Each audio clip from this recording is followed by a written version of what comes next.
দার্শনিক, চিন্তাবিদ, শিক্ষাবিদ সবগুলো স্বামী স্ত্রীর মিলন ঠেকাতে চাইলো, কিন্তু আল্লাহ পাক বলে আমি যা চাই তা পারি।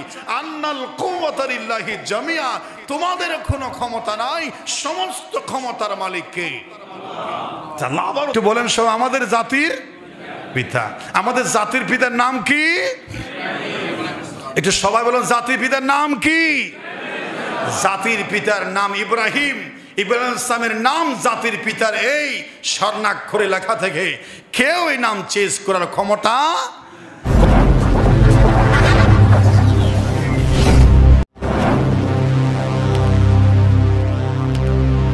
দেখাই দিলেন।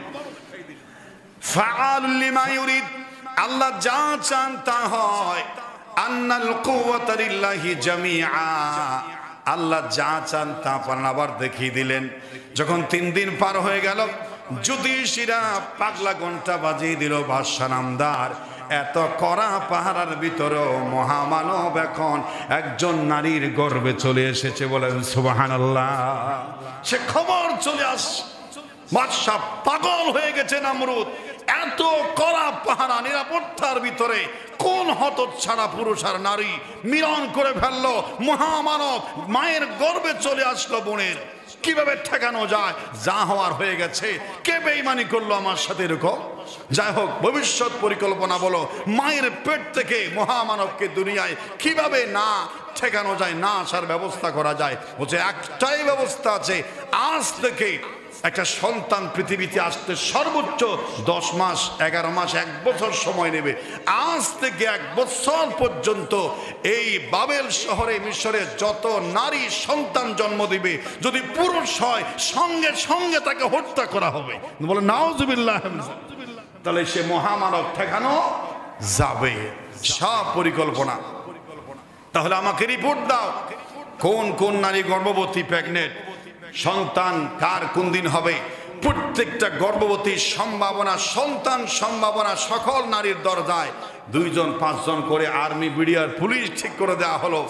যখনই জন্ম নিবে, যদি নারী হয় তাহলে কিছু করার দরকার নাই, যদি পুরুষ হয় সঙ্গে সঙ্গে জবাই করে দিবা, আমার অনুমতি লাগবে না।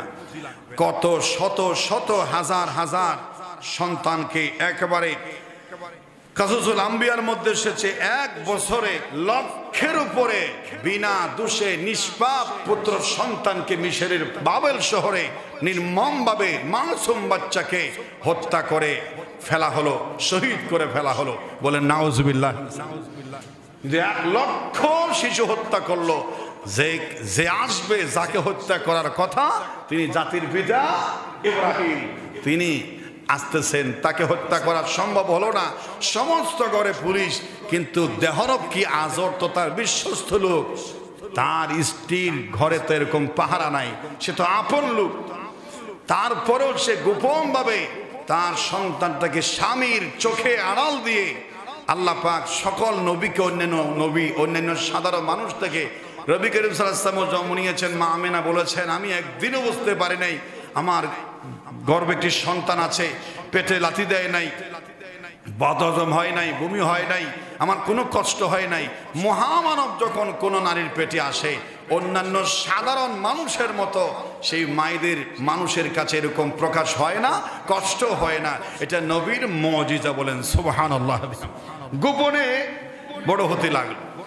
হযরত ইব্রাহিম আলাইহিস সালামের মা আযরের স্ত্রী সন্তান যখন প্রসব হওয়ার সময়ের কাছাকাছি হলো, গোপনে মানুষের চোখকে পাড়াল দিয়ে, মানুষের চোখকে ফাঁকি দিয়ে বন জঙ্গলে চলে গেল। একটি গুহার ভিতরে নিজের আদরের সন্তানকে প্রসব করে চলে আসলো, আল্লাহর উপর হাওয়ালা করে। আয় আল্লাহ রাব্বুল আলামিন, আমার সন্তান যদি, পুত্র সন্তান যদি জন্ম দিয়েছি, সে কথা জানে আমারও শিরচ্ছেদ করা হবে, আমার সন্তানটাকেও শিরচ্ছেদ করা হবে। বন জঙ্গলে আমি তোমার হাওয়ালায় আমার আদরের কলিজার টুকরা মাসুম বাচ্চাকে ফিরে রাখছি। আল্লাহ, তুমি যেমন সকল মানুষের চোখকে আড়াল দিয়া আমার গর্বে তোমারে বান্দা দিয়েছ, পাহাড় জঙ্গলেও তুমি দেখে রেখো, আমি আমার স্বামীর বাড়িতে চলে যাচ্ছি। তিনি চলে গেলেন। 2-3 দিন পর রাত্রে গোপনে গোপনে সকলের চোখে ফাঁকি দিয়ে অতি কষ্ট করে সন্তানকে দেখে যেতেন। দেখে যখন আসতেন, যখন সন্তানের কাছে আসতেন, হযরত ইব্রাহিম 2টা হাতের আঙ্গুল গালের মধ্যে দিয়ে চষতেন। আর মা দেখতে পেতেন ইব্রাহিমের একটা আঙ্গুল দিয়া মধু আর একটা আঙ্গুল দিয়ে আল্লাহ জান্নাতি দুগ্ধ খাওয়াচ্ছেন। সুবহানাল্লাহ। আল্লাহ চাইলে পারেন, রাখে আল্লাহ মারেকে। সাদ্দাতের ইতিহাস বড় বিস্ময়কর। সাদ্দাতকে আল্লাহ পাক কিভাবে মানুষ করেছেন শুনলে আপনারা অবাক হয়ে যাবেন। যে বাদশাহ জান্নাত বানালো, আল্লাহর সঙ্গে বেয়াদবি করলো, তার মা তাকে প্রসব করলো বড় কঠিন পরিস্থিতিতে। সাগর উত্তাল তরঙ্গমালা, নৌকা জাহাজের মধ্যে সফর করছিল কোথাও, সেখানে সাদ্দাতের মা ছিল। সমস্ত মানুষ মহাপ্লাবনে, বিদ্যুৎ আর গর্জনে সমস্ত মানুষ পানির মধ্যে ভেসে গেল, সকলে মারা গেল। আর সাদ্দাতের মা কাঠের একটা টুকরার উপর ভর দিয়ে বাঁচতে বাঁচতে সাগরের জঙ্গলের কিনারায় চলে আসলো। জঙ্গলের কিনারায় চলে আসার সঙ্গে সঙ্গে জঙ্গলের পাশে যখন আসলো, তার প্রসব বেদনা শুরু হলো। মানুষ নাই, তার শ্বশুর নাই, শাশুড়ি নাই, জামাই নাই, কেউ নাই। কোন রকম সে পানির সঙ্গে, সাগরের সঙ্গে, জোয়ারের সঙ্গে যুদ্ধ করে সাগরের কিনারায় জঙ্গলে, পশুর পাশে জঙ্গলে চলে আসলো। আল্লাহ রাব্বুল আলামিন তাকে নিজ কুদরতে প্রসব করালো। আর দুনিয়ায় সন্তান আসার সঙ্গে সঙ্গে আজরাইলকে বলা হলো, আজরাইল সাদ্দাতের মার জানটা কবজা করে নিয়ে আসো। বলেন সুবহানাল্লাহ। আশ্চর্যজনক। আল্লাহ চায় ছেলে যে 1 মাসে যা বড় হয়, জাতির পিতা ইব্রাহিম একদিনে তা বড় হচ্ছে। সুবহানাল্লাহ। জান্নাতি মধু, জান্নাতি দুগ্ধ যে ছোট কাল থেকে পায়, তার স্বাস্থ্য, তার বড়ি তো এভাবে বড় হবেই। সংক্ষেপ কথা, সে ইব্রাহিম আলাইহিস সালাম বড় হলেন, মায়ের কাছে আসলেন। সে ইব্রাহিম আলাইহিস সালামের ব্যাপারে আল্লাহ পাক বলছেন, ওয়াইজিবতালা ইব্রাহিম রাব্বুহু বিকালিমাতিন। আল্লাহ পাক ইব্রাহিম আলাইহিস সালামকে অনেক পরীক্ষা নিয়েছেন। সমস্ত পরীক্ষা ইব্রাহিম ফাতাম্মাহুন্না, একেবারে গোল্ডেন প্লাস পেয়ে আল্লাহর দরবারে উত্তীর্ণ হয়েছেন। সুবহানাল্লাহ। হযরত ইব্রাহিম আলাইহিস সালামকে আল্লাহ পাক এত পরীক্ষার পরে তাকে আল্লাহ খলিল বানিয়েছেন। অন্যান্য ফেরেশতারা, কোটি কোটি ফেরেশতারা আল্লাহকে প্রশ্ন করছে, আল্লাহ লক্ষ লক্ষ নবী রাসূল থাকতে তুমি ইব্রাহিমকে খলিল বানালে কেন? তার ভিতর কি এমন গুণ আছে তাকে তুমি সম্মান দিলে, মর্যাদা দিলে? আল্লাহ পাক রব্বুল আলামিন বলছেন, এই জবাব আমি মুখে দেব না, তোমরা তাকিয়ে থাকো। ইব্রাহিম আলাইহিস সালাম আমার ভালোবাসার জন্য কত কোরবানি দিতে পারে, একটার পর একটা তোমরা তাকাবে আর বুঝতে পারবে আমি ইব্রাহিমকে কেন খলিল বানিয়েছি। বলেন সুবহানাল্লাহ। সেই হযরত ইব্রাহিম আলাইহিস সালাম জীবনে অনেক কঠিন পরীক্ষা দিয়েছেন। সেই ইব্রাহিম আলাইহিস সালাম বড় হলেন। সর্বপ্রথম যখন একেবারে নাবালক অবস্থায় ইব্রাহিম আলাইহিস সালামের সঙ্গে পিতার তর্ক যুদ্ধ হলো। পিতার সাথে সংগ্রাম, এলাকাবাসীর সঙ্গে, নমরুদের সঙ্গে শিরিক নিয়ে তর্ক হলো। শিরিক নিয়ে তর্ক হলো, মূর্তি পূজা নিয়ে তর্ক হলো। একেবারে বাল্য বয়সে কঠিন পরীক্ষার সম্মুখীন হলেন ইব্রাহিম আলাইহিস সালাম। এমন পরিস্থিতি হলো, আপনারা জানেন ইব্রাহিম আলাইহিস সালামকে বিশাল অগ্নিকুণ্ডে ইব্রাহিম ফেলে দিয়েছিল। আল্লাহ পাক ডাক দিলেন, কুলনা ইয়া নারু কুনি বারদাও ওয়া সালামান আলা ইব্রাহিম। পরীক্ষা তো অনেক হয়েছে। হযরত ইব্রাহিম আলাইহিস সালামের কঠিন কঠিন পরীক্ষার ভিতরে সেই পরীক্ষাকে দুভাগে ভাগ করা যায়। একটা হলো হিজরতের আগের পরীক্ষা, আর একটা হলো হিজরতের পরের পরীক্ষা।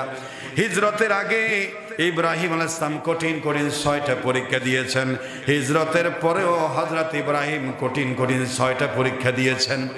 হযরত ইব্রাহিম আলাইহিস সালামের সঙ্গে আমাদের নবীজির যে মিলের কথা বলছিলাম, প্রথম মিল ছিল সমস্ত নবীরা দ্বীন প্রচারের জন্য, ইসলাম কায়েমের জন্য নিজের আপন মাতৃভূমি ছেড়ে হিজরত করেছেন। ইব্রাহিম আলাইহিস সালাম হিজরত করেছেন, আমার নবীজিও মক্কা থেকে মদিনায় হিজরত করেছেন। সুবহানাল্লাহ। একটা মিল পেলেন, নবীজিও হিজরত করেছেন আপন মাতৃভূমি থেকে ইসলাম কায়েমের জন্য, আর ইব্রাহিম আলাইহিস সালামও হিজরত করেছেন বাবেল শহর থেকে একেবারে অন্য দেশে মিশর পর্যন্ত। দুই নম্বর মিল হলো আল্লাহ পাক কেন বলেছেন আল্লাহুম্মা সাল্লি আলা মুহাম্মাদ ওয়া আলা আলি মুহাম্মাদ কামা সাল্লাইতা আলা ইব্রাহিম ওয়া আলা আলি ইব্রাহিম। নাম হলো দরুদ ইব্রাহিম, এখানে আমার নবীজির নামও আছে, কিন্তু তারপরে দরুদের নাম কি? দরুদে ইব্রাহিম। আল্লাহ রব্বুল আলামিন বলছেন এই দোয়াটা নামাজের ভিতরে করো, আল্লাহ আমার নবীজির উপরে রহমত নাজিল করো, যেভাবে ইব্রাহিম এবং ইব্রাহিমের বংশধরের উপরে তুমি রহমত নাজিল করেছিলা।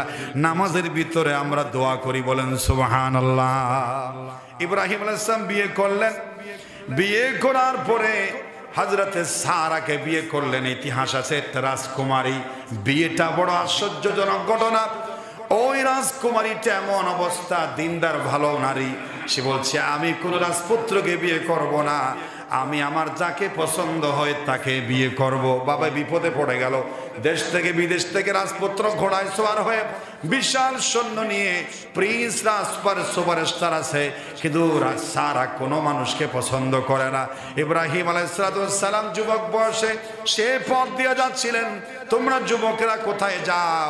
রাজকীয় বেশে। তুমি কি জানো না এদেশের বাদশা তার মেয়েকে কন্যাকে বিয়ে দিবেন, দুলা যারা পছন্দ হয় তাকে সে স্বামী নিবে। এজন্য আমি অমুক দেশের রাজকুমার যাচ্ছি, আমি তমুক দেশের রাজকুমার। হযরত ইব্রাহিম আলাইহিস সালাম বলছে আমিও গিয়ে দেখি, ভাগ্য পরীক্ষা করে দেখি। বলছে মাথা খারাপ? বললাম মুন্সি জুব্বাওয়ালা, তোমাকে দেখলেই তো তোমাকে দূর দূর করে তাড়িয়ে দেবে। কিন্তু ইব্রাহিম আলাইহিস সালামের সঙ্গে সে রাজকুমার বিয়ে হলো খুব আশ্চর্যজনক ভাবে। বিয়ে হওয়ার পরে সন্তান হয় না। আমি একেবারে অতি সংক্ষেপে ইব্রাহিম আসসালামের জীবনী ইসমাইল পর্যন্ত নিয়ে আসতেছি। হযরতে সারাকে বিয়ে করা হলো, রাজকুমারীকে বিয়ে করা হলো।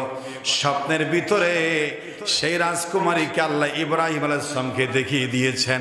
সকালবেলা দেখে স্বপ্নে যেই স্বপ্নের পুরুষটাকে দেখেছিল, হাজার লক্ষ যুবকের ভিতরে জীর্ণ শীর্ণ জুব্বা পাগড়ি মাথায়, সেই স্বপ্নের পুরুষ ইব্রাহিমকে এখানে মাঠের মধ্যে দেখে বলছে বাবা থাকুক না থাকুক, এটা আমার স্বপ্নের পুরুষ, আমি আমার বিবাহের গলার মালা ইব্রাহিমের মালাই গলায় তুলে দিলাম। সুবহানাল্লাহ। খুদাই ভাবে হলো। সাবিয়া বিয়ে হওয়ার পরে ওর সন্তান হয় না। সন্তান না হওয়ার কারণে হযরত ইব্রাহিম স্ত্রীকে নিয়ে যাচ্ছিলেন তার আপন দেশে, তাকে একেবারে বক্সের মধ্যে মাথায় তুলে নিয়ে যাচ্ছিলেন। সে পথে যেই বাদশা ছিল সেটা ছিল লম্পট। নারীকে পছন্দ হলে সে তার সঙ্গে জেনা করত, ব্যভিচার করত, পুলিশ দিয়ে ধরে নিত। সেই জন্য ইব্রাহিম আলাইহিস সালাম তার স্ত্রীকে গোপনে বক্সের মধ্যে মাথায় নিয়ে সেই ভয়ঙ্কর জায়গাটা পার হচ্ছিল। পুলিশের চোখকে ফাঁকি দিতে পারলো না। পুলিশ তোরা খেলো এখানে কে বক্স, আমার দামি জিনিস, বলছে নামাও, কি দামি জিনিস দেখতে চাই। জোর করে নামালো। নামানোর পরে দেখে সুন্দরী একজন যুবতী রাজকুমারী। বলছে এর জন্যই তো আমরা দাঁড়িয়ে আছি বাদশার দরবারে নিয়ে যাওয়া। এটা কে বলো? তখন ইব্রাহিম আলাইহিস সালাম সেদিন একদিন কৌশল নিয়েছিলেন, বলেছিলেন এটা আমার বোন, এটা আমার কি বোন বলেছিলেন, কারণ বোন বললে নিবে না এরকম আশা করছিলেন। ইব্রাহিম আলাইহিস সালাম জীবনে 2-3 বার এরকম মিথ্যার আশ্রয় নয়, তিনি একটু কৌশল করে বলেছিলেন। এটা মিথ্যা নয়, এটা হচ্ছে কৌশল অবলম্বন করা। আর একদিক থেকে সেটা সত্য, সমস্ত মুসলমান ভাই ভাই আর সমস্ত মুসলমান এটা দ্বীনি বোন হিসাবে তিনি বোন বলেছিলেন। যাই হোক, বাদশা ধরে নিয়ে গেল। ধরে নেওয়ার পর আপনারা সেইটি আস অনেকেই জানেন, তাকে গোপন কামরা নেওয়া হলো জেনা করার জন্য। তার সামনে বাঘের মতো করে আসতেছে। আর সারা আলাইহিস সালাম বলছে, আমি একজন নবীর স্ত্রী, আমার ইজ্জত তুমি রক্ষা করো। তিনি আল্লাহর দরবারে সিজদায় পড়ে কেঁদেছিলেন। যখনই সারার সামনে আসছে ধরবে, সঙ্গে সঙ্গে আল্লাহ সেই বাদশাকে মাটির ভিতরে দাবাই দিয়েছিলেন। যদি বলেন সুবহানাল্লাহ। আর ইব্রাহিম আলাইহিস সালামকে জেলখানার গোপন কামরার বাইরে রাখা হয়েছিল। ইব্রাহিম আলাইহিস সালামের মনে কুসকুস, আমার স্ত্রীর সঙ্গে এই জালিম বাদশা কি আচরণ করছে আল্লাহ তুমি জানো। তারপর স্ত্রীর প্রতি কোনো যেন ময়লা আবর্জনা জমে না আসে, আল্লাহ ইব্রাহিম আলাইহিস সালামের হাতের তালুতে গোপন সিসি ক্যামেরা দিয়ে সেই স্ত্রীর কামনাটা জাতির পিতা ইব্রাহিম আলাইহিস সালামের সঙ্গে তুলে ধরেছিলেন। সুবহানাল্লাহ। তিনি সেখানে দেখছিলেন, যখন স্ত্রী এসে বলছে আমার সঙ্গে কিছুই করতে পারে না, এই সেই, ইব্রাহিম বলেছে তোমাকে বলতে হবে না, সিসি ক্যামেরায় আল্লাহ আমাকে সব দেখিয়েছেন। সুবহানাল্লাহ। এটা অনেক রোমান্টিক বলো ভালোবাসার বড় ইতিহাস। যাই হোক, সেই বাদশা 3 বার আক্রমণ করতে চাইলো, 3 বার প্যারালাইজ হয়ে মাটিতে দাবিয়ে গেল। বারবার ক্ষমা চায়, আমি তোমার দিকে আর আসবো না, আবার ক্ষমা করে দেয়, আবার আক্রমণ করে। 3 বার যখন ক্ষমা করা হলো আর সাহস হলো না, একটা হাদিয়া দিল সারাকে, তার নাম হচ্ছে হাজরা। নাম কি? সেই মহিলার সঙ্গেও নাকি এই বাদশা জেনা করতে চেয়েছিল। সেও পবিত্র নারী, তাকেও আল্লাহ হেফাজত করেছিল। বলেছেন এক পবিত্র নারীকে আর এক পবিত্র নারীকে আমি হাদিয়া দিলাম, দাসী হিসাবে দেয়া হলো। সেই দাসী সারা এবং ইব্রাহিম ইসলামের সঙ্গে থাকছে। থাকার পরে যখন সারা আলাইহিস সালামের কোনো সন্তান হচ্ছে না, ইব্রাহিম আলাইহিস সালামের ঘরে ৮৬ বছর হয়ে গেছে, ৮৫ বছর, কিন্তু সন্তান হচ্ছে না। ইব্রাহিম ইসলাম তো কোনো মাজারে, কোনো দরগায় কোনো কিছু মানত করে নাই। সব সময় ইব্রাহিম ইসলাম বলেছিলেন, রব্বি হাবলি মিনাস সালিহিন, রব্বানা হাবলানা মিন লাদুনকা যুররিয়াতান তাইয়্যিবা ইন্নাকা সামিউদ দুআ। ইব্রাহিম আলাইহিস সালামকে আল্লাহ সন্তান দিচ্ছে না, ৮৬ বছর পার হয়ে গেছে, আল্লাহ পরীক্ষা নিচ্ছেন। এত বছর পরে আল্লাহ ইব্রাহিম ইসলাম একটা সন্তান দিচ্ছেন না। শেষে সারা নিজে দায়িত্ব নিয়ে বলছে, বংশের চেরাগ জ্বালাতে হবে। আমাকে যেই দাসী হাদিয়া দিয়েছিল জালিম বাদশা, আমি আপনার সঙ্গে তার বিবাহ দিতে চাই। ইব্রাহিম ইসলাম বলছে, না, সতীনের ঘর আমি করব না। কিন্তু নিজে স্ত্রী বাধ্য করে হযরত ইব্রাহিম ইসলামের সঙ্গে বিয়ে পড়াই দিল হাজরাকে। সেই হাজরা আলাইহিস সালামের সঙ্গে বিয়ে হওয়ার পরেই অল্প সময়ে সেই হাজরা দ্বিতীয় স্ত্রী ইব্রাহিমের সন্তান জন্ম নিল, যিনি আমার নবীজির পিতা, আমার নবীজির বংশজাত থেকে, যার নাম হযরতে ইসমাঈল জবিহুল্লাহ। জোরে বলেন সুবহানাল্লাহ। নবীর ইতিহাস। এজন্য আল্লাহ পাক বলছেন, ওয়াতলু আলাইহিম নাবা ইব্রাহিম। অনেক এখানে শিক্ষণীয় বিষয় আছে। দেখাতে চেয়েছিল আমি ইব্রাহিম ইসলামকে জন্ম নিয়েছি, ইব্রাহিম ইসলামের বড় হওয়া ঠেকাতে চেয়েছিল, আমি ইব্রাহিম ইসলামকে বড় করাইছি। লক্ষ লক্ষ শিশু হত্যা করেছে, কিন্তু আমার ইব্রাহিমকে ঠেকাতে পারে নাই। যুগে যুগে জালেমরা চাইবে আল্লাহর দিন, আল্লাহর ইসলাম, খোদার তাওহীদ প্রতিষ্ঠার জন্য যারা এগিয়ে যাবে, এক শ্রেণীর শক্তি তাদেরকে মারতে, তাদেরকে শহীদ করতে, তাদেরকে হত্যা করতে পরিকল্পনা করবে। কিন্তু আল্লাহ পাক সমস্ত ষড়যন্ত্রের বেড়াজাল ছিন্ন করে আল্লাহর দিন আল্লাহ এই জমিনে কায়েম করেছিল। জালেমদের পতন ঘটিয়ে আল্লাহর দিন এই জমিনে আল্লাহ প্রতিষ্ঠা করে ছাড়বে। এটা আল্লাহ পাকের ওপেন চ্যালেঞ্জ। জোরে বলেন সুবহানাল্লাহ। ঠেকাতে কেউ পারবে না, আল্লাহর সঙ্গে কেউ পারে, চেষ্টা করে, কিন্তু সব ব্যর্থ হয়। নমরুদ কি বেইজ্জতি হয়েছে, নমরুদ কি বেইজ্জতি হয়েছে। একেবারে ল্যাংড়া মশা, একটা তার মাথায় কান দিয়ে ঢুকে, নাক দিয়ে ঢুকে, কি অবস্থা তার করেছিল। তাকে যখন মারা হতো তখন মশা একটু স্থির থাকতো। এভাবে মারতে মারতে তার এই গোল মাথাটা স্যাপটা হয়ে গিয়েছিল। প্রথমে রাবার স্যান্ডেল দিয়ে থাপড়াতে সে সহ্য করতে পারতো। বলছে না, এখন আর আমার রাবারের স্যান্ডেল দিয়ে হয় না, স্পিড বাড়াও, আমার মাথা শেষ হয়ে যাচ্ছে। স্পিড এত বাড়াতে লাগলো, তার সেই মানুষের সেই দাসীরা একেবারে এক মাইরে তার মাথা দুভাগ করে দিয়ে, জুতার বাড়ি দিয়ে মাথাটাকে লম্বা করে অপমানের মৃত্যু দিয়ে আল্লাহ নমরুদকে দুনিয়া থেকে বিদায় করেছিল। জোরে বলেন সুবহানাল্লাহ। এটি আল্লাহ চাইলে পারেন। এটা দুনিয়ার মধ্যে আল্লাহ রাব্বুল আলামিন যত জালেম আছে সবগুলোর পরিণতি করেছেন বড় ভয়াবহ বেইজ্জতির পরিণতি। মানুষ তাদের নাম শুনলে থুতু নিক্ষেপ করে, মানুষ তাদের নাম শুনলে সিসি করবে, অথচ এক সময় তারা প্রতাপশালী ক্ষমতাবান ছিল। আল্লাহ রাব্বুল আলামিন হযরত ইব্রাহিম আলাইহিস সালামকে দ্বিতীয় স্ত্রীর মাধ্যমে একজন সন্তান দিলেন, যার নাম হযরত ইসমাঈল যাবিহুল্লাহ হয়ে গেলেন। সুবহানাল্লাহ। যখন হযরত ইব্রাহিম আলাইহিস সালামের সন্তান 8-10 বছর হলো, সেই সময় আল্লাহ হযরত ইসমাঈল সালামকে জবে করার হুকুম দিলেন। কুরবানির ইতিহাস এতটুকুন পরে বিস্তারিত। এরপর হযরতে ইব্রাহিম আলাইহিস সালাম তার সন্তানকে নিয়ে আরেকটা বলছেন, তোমাকে আরেকটা পরীক্ষা করতে হবে। নূহ আলাইহিস সালামের জমানায় আমার খানায়ে কাবা বালির সঙ্গে মিশে একাকার হয়ে গিয়েছিল। ইব্রাহিম, তোমার মিস্ত্রি তোমাকে হতে হবে, আর তোমার সন্তানকে হেল্পার হয়ে ইঞ্জিনিয়ার হবেন জিবরাইল, আর ঘরের মালিক আমি। খানায়ে কাবা নির্মাণ তোমাকেই করতে হবে। বলেন সুবহানাল্লাহ। হজের ইতিহাস চলে আসলাম।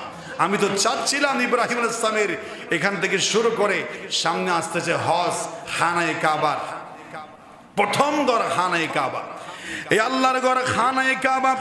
আল্লাহ পাক রব্বুল আলামিন বলেছেন, ইন্না আউওয়ালা বাইতিন উদিআ লিন-নাসি লাল্লাযী বিবাক্কাতা মুবারাকান ওয়া হুদাল লিল আলামিন। পৃথিবীতে প্রথম ঘরের নাম হলো আল্লাহর ঘর খানায়ে কাবা। এটা একেবারে মাঝখান দিয়ে অবস্থিত। আপনি ম্যাপে দেখলেও দেখবেন কাবার অনেক অর্থ আছে। কাবার একটা অর্থ হচ্ছে একেবারে মধ্যম সেন্টার, মার্কাজ। খানায়ে কাবা এটা মনে করেন বাইতুল মুকাররম রাজধানী হলো, মোটামুটি রাজধানী চতুর্দিক থেকে জেলাগুলো মাঝখানে, সারা বিশ্বের মাঝের জায়গা হলো খানায়ে কাবা, এবং সারা বিশ্বের মধ্যে সবচেয়ে উঁচু জায়গা হলো খানায়ে কাবা। বলেন সুবহানাল্লাহ। ইন্না আউওয়ালা বাইতিন উদিআ লিন-নাস, সর্বপ্রথম পৃথিবীতে একটাই ঘর নির্মিত হয়েছে, আর কোনো ঘর ছিল না। সব কিছু নূহ আলাইহিস সালামের প্লাবনে একাকার হয়ে গিয়েছিল। আল্লাহ পাক বলছেন, নূহ আলাইহিস সালামের প্লাবনের প্রায় 2000 বছর পরে আবারও ইব্রাহিম আলাইহিস সালামকে ওহী করলেন, তুমি খানায়ে কাবা নির্মাণ করো। 6500টি পাহাড় সেই আরবের মধ্যে ছিল। আল্লাহ পাক বলছেন, পাহাড় কোন পাহাড় থেকে পাথর আনবো আল্লাহ আমি তো জানি না, কিভাবে নির্বাচন করব। দুইটা কথা আসছে।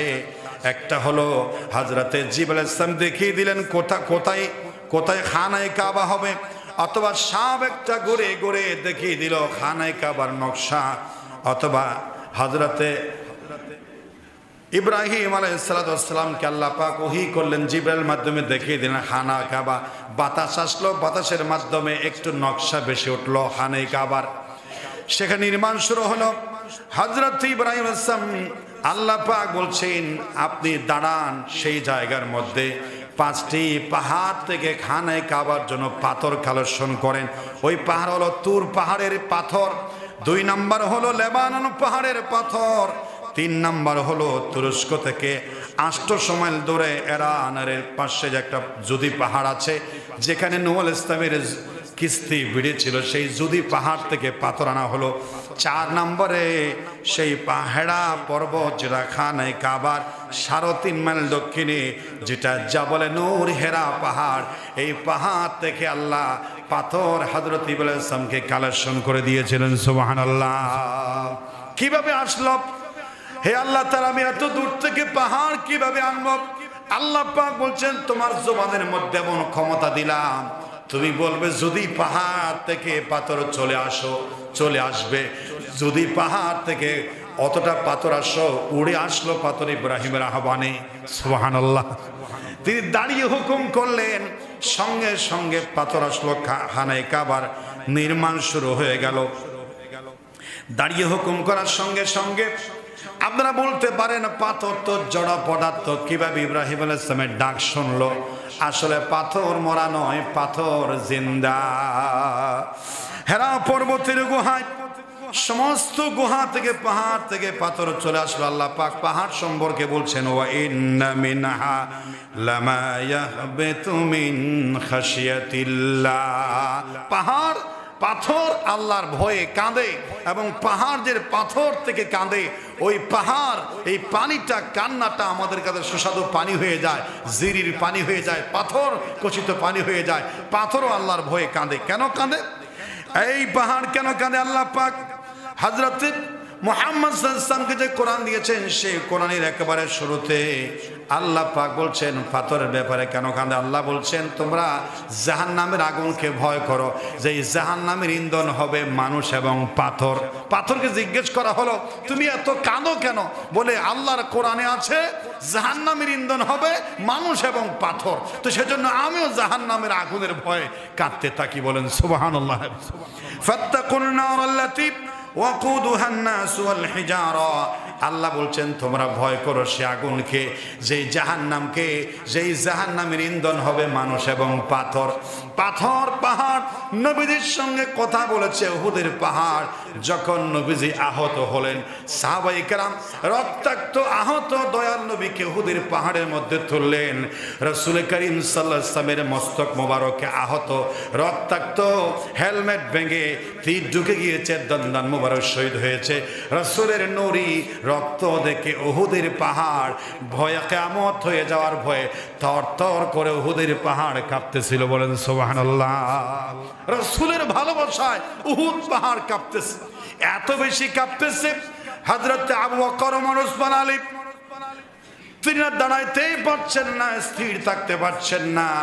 দয়াল নবীজি অসুস্থ অবস্থায় ডাইরেক্ট উহুদ পাহাড়কে বলছেন উজবুতিয়া পাহাড়, উজবুতিয়া জাবাল, উজবুতিয়া উহুদ, এই উহুদ থাম, থরথর করা কাঁপানি বন্ধ কর।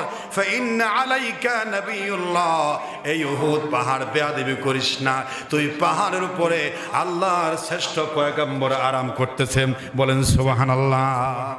নবী তোর পাহাড় তোর পিঠে আছে, উহুদ থাম তুই। আর কে আছে? ওয়াসিদ্দিকিন, শহীদ সিদ্দিকিন আছেন, আবু বকর আছেন, ওয়াসশুহাদা, দুইজন শহীদ আছেন। তুই পাহাড় থেমে যা।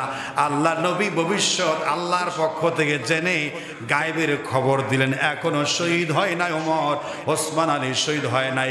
আল্লাহ নবী আগাম পাহাড়কে বলে দিলেন তুই পাহাড়ের উপরে দুইজন শহীদ দাঁড়িয়ে আছে। বলেন সুবহানাল্লাহ। গায়েবের খবর রাসূল দিতে পারেন, শর্ত হচ্ছে একটা, যা জানান তিনি তা জানতে পারেন, তবে যা জানান না তিনি তা জানতে পারেন না। আল্লাহ পাক অনেক অনেক খবর রাসূলকে জানিয়েছেন। এই যে কিয়ামতের আলামত, এগুলো যে ঘটছে ১৫০০ বছর আগে, এই তো দিনের আগে পরের খবর রাসূল কেমনে জানিয়েছেন? কিয়ামতের আলামত এই হবে সেই হবে, যা বলছে তা হচ্ছে। সেই পাহাড়ে রাসূল বলেছিলেন পাহাড় তুই থাম, তুই তোর উপর একজন নবী আছে, সিদ্দিক আছে, আবু বকর, দুইজন শহীদ আছে। নির্দেশ করতে দেরি আছে, পাহাড় সেদিন থেমে গিয়েছিল, কিয়ামত পর্যন্ত সেভাবে থামানো থাকবে। যদি বলেন সুবহানাল্লাহ। এটা বোঝালাম যে পাহাড়ও মানুষের নির্দেশ মানে, পাহাড়ও ডাক শোনে, পাহাড় জিন্দা, পাহাড়ও জাহান্নামের ইন্ধন হবে। পাহাড় রাসূল বলেছিলেন আমি উহুদ পাহাড়কে ভালোবাসি, উহুদ পাহাড় আমাকে ভালোবাসে, এজন্য আমার মহব্বতে সে কাঁপতেছে। রাসূল নিষেধ করার পরে পাহাড় আর কাঁপে না। বলেন সুবহানাল্লাহ। খানায়ে কাবা নির্মাণের ইতিহাসে আমরা আগামী সপ্তাহে শুনবো কিভাবে খানায়ে কাবার কি হলো, নির্মিত হলো। খানায়ে কাবার এই যে সাফা মারওয়া, খানায়ে কাবা প্রথমে কে নির্মাণ করেছে? খানায়ে কাবা পৃথিবীতে প্রথম গরিন্না আউয়াল বাইত উযিয়া লিন-নাস, যেটা মানুষের কল্যাণের জন্য আল্লাহ পাক এই খানায়ে কাবা নির্মাণ করেছেন। প্রথমে সর্বপ্রথম মানুষ আসার আগে, হাজার কোটি বছর আগে ফেরেশতা এই খানায়ে কাবা নির্মাণ করেছিলেন। এরপরে এই খানায়ে কাবার গৃহটি হযরত আদম আলাইহিস সালাম পুনর্নির্মাণ করেছিলেন।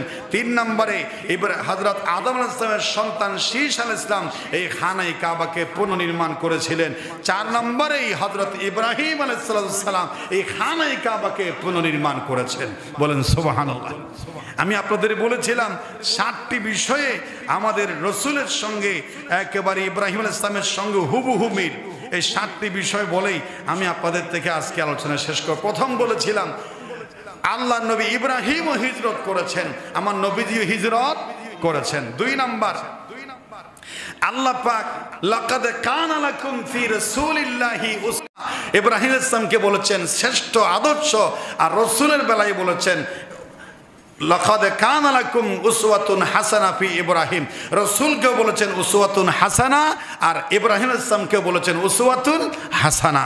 3 নাম্বার হলো 5 জন নবীকে আল্লাহ পাক শিরিক বেদাতের বিরুদ্ধে সবচেয়ে বেশি সংগ্রাম করে, বেশি পরীক্ষার, জাতির সামনে বেশি অপমান, বেশি কষ্ট, বেশি নির্যাতন যে 5 জন নবী সহ্য করেছিলেন জাতির কাছ থেকে, 5 জন নবী বেশি কষ্ট করেছে দ্বীনের চারা এই পৃথিবীতে রোপণ করার জন্য। একজন হচ্ছেন হযরত নূহ আলাইহিস সালাম, 950 বছর দাওয়াত দিয়ে মাত্র 40 পুরুষ নারী তিনি জাতির লোকেরা বাঁচায় রেখে কোনো লাভ নেই, আপনি এদেরকে ধ্বংস করে দেন, এগুলো আর ঈমান আনবে না, মহাপ্লাবন হয়েছে। নূহ আলাইহিস সালাম খুব কষ্ট পেয়েছিল, শুধু তাকে পাবলিকেরা মারতো, বেহুশ করে রাখতো। 2 নাম্বার, বেশি কষ্ট করেছিলেন দিন প্রচারের জন্য হযরত ইব্রাহিম। 3 নাম্বার হচ্ছেন মূসা আলাইহিস সালাম। 4 নাম্বার হচ্ছেন ঈসা আলাইহিস সালাম। এত কষ্ট, সে ঈসা আলাইহিস সালাম বারবার হত্যার টার্গেট হয়ে শেষ পর্যন্ত আখেরি হত্যার টার্গেট হয়ে আল্লাহ তাকে 4th আসমানে তুলে নিয়েছেন। সুবহানাল্লাহ। তিনি আবার আসবেন, হযরত ঈসা আলাইহিস সালাম কি আবার আসবেন, কিন্তু নবী হয়ে নয়, কি হয়ে আসবেন? উম্মত হয়ে আসবেন। একটি সৃজনশীলের মধ্যে প্রশ্ন লেখা হচ্ছে, করিম বলছে নবী হচ্ছেন মুহাম্মদ সাল্লাল্লাহু আলাইহি ওয়াসাল্লাম সর্বশেষ নবী, তারপরে আর কোন নবী রাসূল আসবে না। বিরোধী চরিত্র করিম বলছে তোমার কথা ভুল, আরেকজন নবী আসবে ঈসা ইবনে মারিয়াম। তখন বলা হচ্ছে, পিছনে প্রশ্ন দিচ্ছে কার কথা সঠিক, সৃজনশীল প্রশ্ন, উদ্দীপক। বলা হচ্ছে দুইজনের কথাই তো ঠিক, ঈসা আলাইহিস সালাম আসবে সেটাও ঠিক, রসুলের পরে আর কোন নবী রসুল আসবে না সেটাও কি, 2 ঠিক। 2 ঠিকের সমস্যার সমাধান হলো আমার নবী শেষ নবী, আর কোন নবী রসুল পৃথিবীতে আসবে। তাহলে ঈসা আলাইহিস সালাম আসবে, হ্যাঁ আসবে, তবে নবী হিসেবে নয়, সাধারণ উম্মত হিসেবে আসবেন। বলেন সুবহানাল্লাহি বিহামদি। এই 5 জন নবী যে কষ্ট করেছিল, একজন ঈসা, আর 5ম নম্বর হযরত মুহাম্মদ সাল্লাল্লাহু আলাইহি ওয়াসাল্লাম। শতবার আমার নবীজি হত্যার টার্গেট হয়েছিলেন, কতবার যে ডাইরেক্ট হত্যা করার জন্য কষ্ট সহ্য করেছিলেন। ইব্রাহিম আলাইহিস সালামের সঙ্গে এদিক থেকে মুহাম্মদ সাল্লাল্লাহু আলাইহি ওয়াসাল্লাম মিল। 4 নাম্বার হচ্ছে হযরতে ইব্রাহিম আলাইহিস সালাম আল্লাহর ঘর খানায়ে কাবা নির্মাণ করেছিলেন, আর আমাদের নবীজিও নবীদের বাল্য বয়সে খানায়ে কাবা নির্মাণের নেতৃত্ব দিয়েছিলেন এবং হাজরে আসওয়াদ বসাইছিলেন মুহাম্মদুর রাসূলুল্লাহ সাল্লাল্লাহু আলাইহি ওয়াসাল্লাম। তাহলে খানায়ে কাবা নির্মাণের মিস্ত্রি আমার ইব্রাহিম আলাইহিস সালাম ও মুহাম্মদ সাল্লাল্লাহু আলাইহি ওয়াসাল্লাম। এটা 4 নম্বর মিল। 5 নম্বর মিল হচ্ছে হিজরতের মিল। 6 নম্বর হচ্ছে নামাজের মধ্যে আমরা অন্য কোনো নবীর নাম নাই, কিন্তু নামাজের ভিতরে পাশাপাশি নবীজির নাম আছে আর ইব্রাহিম আলাইহিস সালামের নাম আছে না নাই? আল্লাহুম্মা সাল্লি আলা মুহাম্মাদিন ওয়া আলা আলি মুহাম্মাদ কামা সাল্লাইতা আলা ইব্রাহিম ওয়া আলা আলি ইব্রাহিম ইন্নাকা হামিদুম মাজিদ। সর্বশেষ মক্কা মদিনার আল্লাহ খানায়ে কাবাকে ইব্রাহিম আলাইহিস সালামের মাধ্যমে পবিত্র শহর সাব্যস্ত করেছেন। আর রাসূল বলেছেন قال النبي صلى الله عليه وسلم إني حرمت المدينة, আমি মদিনাকেও পবিত্র শহর ঘোষণা দিলাম, কামা হাররামা ইব্রাহিম মক্কাতুল মুকাররমা, আমার পিতা ইব্রাহিম খানায়ে কাবাকে পবিত্র নগরী উপাধি দিয়েছিলেন, আমি আমার মদিনাকে পবিত্র হেরম হিসাবে, পবিত্র শহর হিসাবে আমি উপাধি দিলাম। বলেন সুবহানাল্লাহ। এইভাবে করে আরেকটা হচ্ছে রাসূলের চেহারার সঙ্গে ইব্রাহিম আলাইহিস সালামের চেহারার হুবহু মিল, কারণ ইব্রাহিম আলাইহিস সালামের একটা সন্তান ইসমাইলের বংশ দিয়া আর কোন নবী পৃথিবীতে আসে নাই, শুধু একজন এসেছে। বড় গর্বের বিষয়, হযরত ইব্রাহিম আলাইহিস সালামকে আবুল আম্বিয়া কেন বলা হয়? তার 2টি সন্তান, ইব্রাহিম আলাইহিস সালাম হাজরা থেকে জন্ম নেওয়ার পরেই সারা আলাইহিস সালাম থেকে একটি সন্তান হলো। প্রথম স্ত্রীর সন্তান হচ্ছে সেকেন্ড সিরিয়ালে, ওই সেকেন্ড সিরিয়ালের সন্তানের নাম হচ্ছে হযরতে ইসহাক আলাইহিস সালাতু ওয়াস সালাম। ইসহাক আলাইহিস সালামের বংশ দিয়া 70,000-এর উপরে পয়গাম্বর, অর্থাৎ এর পরবর্তী যত নবী রাসূল এসেছে সব ইসহাকের বংশ দিয়ে এসেছে। শুধু একজন নবী এসেছে, দয়াল নবী, শ্রেষ্ঠ নবী, যিনি এসেছেন এসেছেন হযরতে ইসমাইলের বংশ দিয়ে। এই জন্য হযরত ইব্রাহিম ইসলামের একটা হাত ইসহাক, এই হাত দিয়া লক্ষ লক্ষ নবী দুনিয়াতে এসেছে তার সন্তান হিসাবে। আরেকটা হাতের নাম ইসমাইল, সেই ইসমাইলের হাত দিয়া একজন শ্রেষ্ঠ নবী এসেছে যার নাম মুহাম্মাদুর রাসূলুল্লাহ সাল্লাল্লাহু আলাইহি ওয়াসাল্লাম। এর জন্য ইব্রাহিম আলাইহিস সালামকে বলা হয় আবুল আম্বিয়া, সকল নবী রাসূলের পিতা। বলেন সুবহানাল্লাহ। আর আমাদের জাতির, একটু বলেন সব, আমাদের জাতির পিতা, আমাদের জাতির পিতার নাম কি? একটু সবাই বলেন জাতির পিতার নাম কি? জাতির পিতার নাম ইব্রাহিম। ইব্রাহিম ইসলামের নাম জাতির পিতার এই স্বর্ণাক্ষরে লেখা থেকে কেউ এই নাম চেঞ্জ করার ক্ষমতা কোরআনে লিখে দিয়েছে আল্লাহ পাক। আমাদেরকে সঠিক বুঝদান করো। হাজা মা ইনদি ওয়াল ইলমু ইনদাল্লাহ আলাইহি তাওয়াক্কালতু।